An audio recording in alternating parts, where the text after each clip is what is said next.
والصلاة والسلام على رسول الله صلى الله عليه وسلم وآله وصحبه أجمعين وبعد. إخواني في الله، nausia mara pili juu ya kumcha Allah subhanahu wa ta'ala, pia nikisia nafsi yangu kumcha Allah subhanahu wa ta'ala.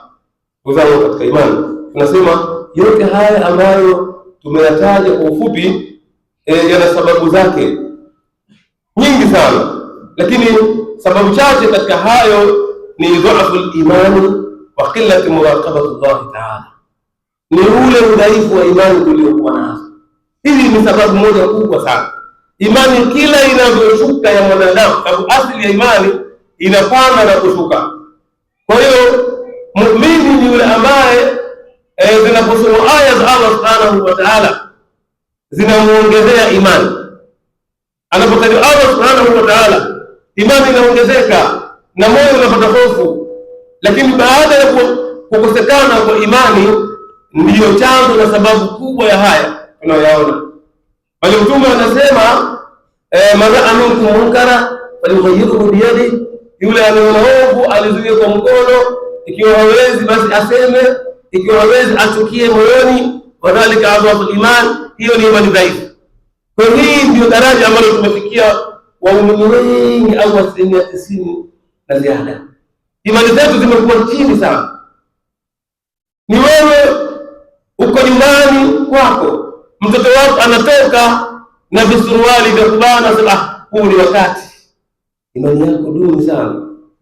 Yuko na wakati, anakuwa na wakati, utaulizwa baba, Allah hatakuacha. Kwa hii ni imani dhaifu na kutokumchunga Allah subhanahu wa ta'ala.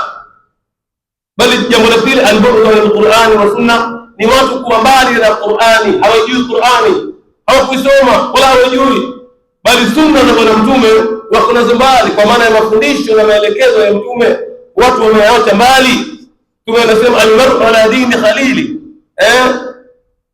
mtu yuko chini ya dini ya rafiki yake. Yaani mwanadamu siku zote dini yake inaendana na dini ya rafiki yake. Falyanzur ahadukum, na atazame mmoja wenu mayukhalilu, ni yupi wa kufanya rafiki. Wengi tunachanganyika na marafiki ambao ni wao, hao ndio marafiki zetu. Sasa unapochanganyika na rafiki mwovu, hakuhamasishi katika wema. Kwa hiyo ni kwa sababu hatujui mafundisho ya Bwana Mtume. Lakini jingine ni wasailul i'lami alfasida, ni hivi vyombo vya habari ambavyo ni vichafu, viovu. Vyombo vya habari kwa asilimia kubwa kabisa vinachochea maovu, wa mawaqi utawasul, na channel za mawasiliano nyingi. Tanshuru ar-radila, kazi yake ni kupeperusha na kueneza mambo machafu, uzajinul maasiya, na kupamba maasi. Simu hizi zinapamba maasi mno kuliko mema. Matumizi ya simu katika kupeleka dini mbele ni asilimia ndogo kuliko kuivuruga dunia.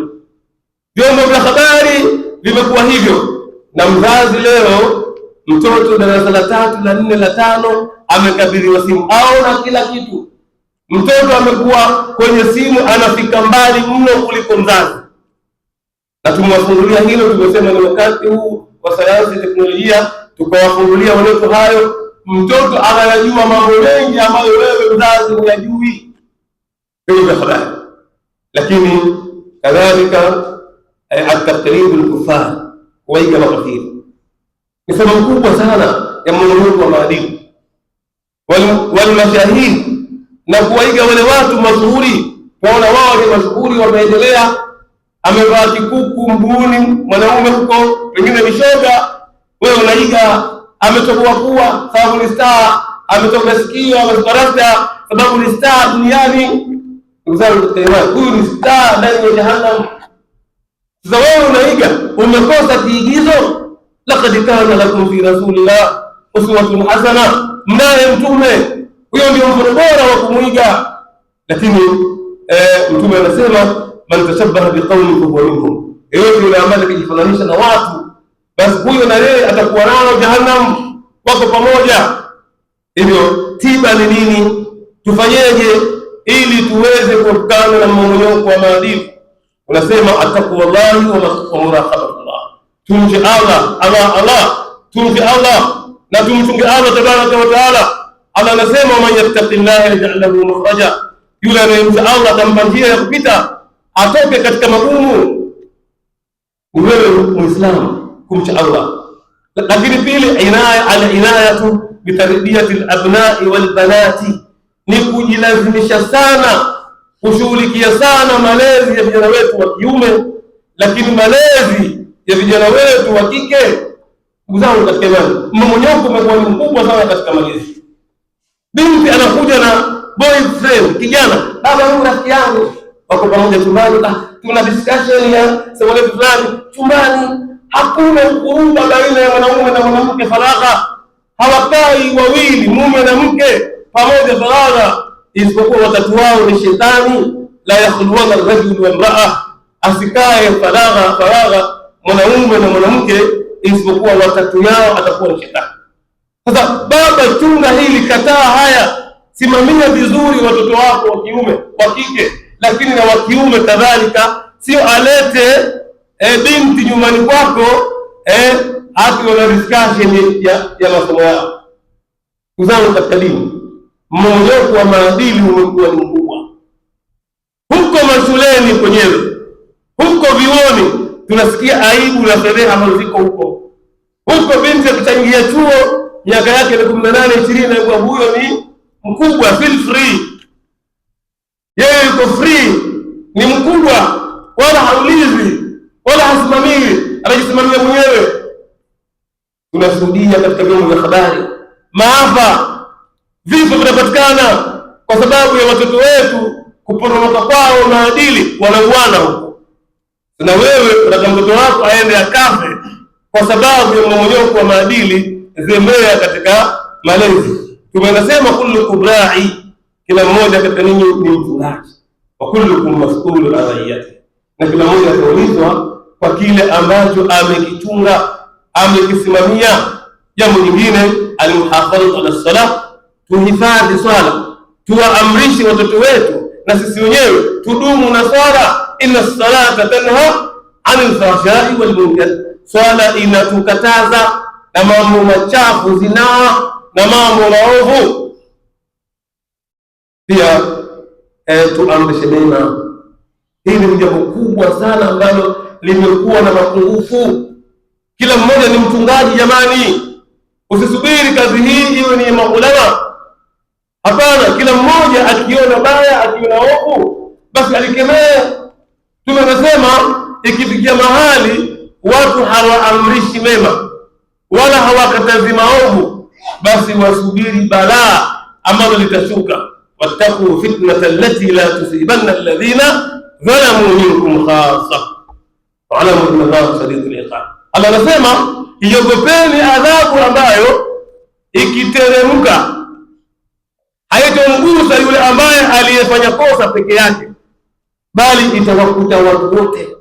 Jueni kwamba adhabu ya Allah ni kali. Kwa hiyo amru bil ma'ruf ni amri ya Allah, waltakum minkum umma, lazima lipatikane kwenye nyinyi umma uweze kuamza mema. Kazi ya wanachuoni, kazi ya walimu, kazi ya mashehe na kazi ya kila mmoja. Man ra'a minkum munkara falyughayyirhu biyadihi, kila atakayeona ovu alizuie kwa mkono wake. Ikiwa hawezi, basi isikie mahali azungumze au aseme. Na mwisho ni kuwahimiza mabinti zetu washikamane na hijabu ya kisheria na washikamane na tabia ya aibu, washikamane na tabia ya kuwa na haya. Atokaje binti yako nyumbani kavaa suruali, kavaa kipedo, kavaa kijiguo cha kulalia kimemwamba mwili? Hapana. Tumesema alhayau la yati illa bil khair, haya aibu haileti siku zote siku khair. Na anasema haiondoki, haimpambi mtu haya isipokuwa mtu huyo anatengemana, na wala haitoki aibu kwa mtu isipokuwa inambomoa kabisa. Kwa hiyo tusibomoke, tujenge maadili yaliyo bora, tusimamie familia zetu ili tujivue na masuhulia mbele ya Allah tabaraka wa taala. Inna Allaha wa malaikatahu yusalluna ala nabi يا أيها الذين آمنوا صلوا عليه وسلموا تسليما. اللهم صل على محمد وعلى آل محمد كما صليت على إبراهيم وعلى آل إبراهيم مجيد. وبارك على محمد وعلى آل محمد كما باركت على إبراهيم وعلى آل إبراهيم مجيد.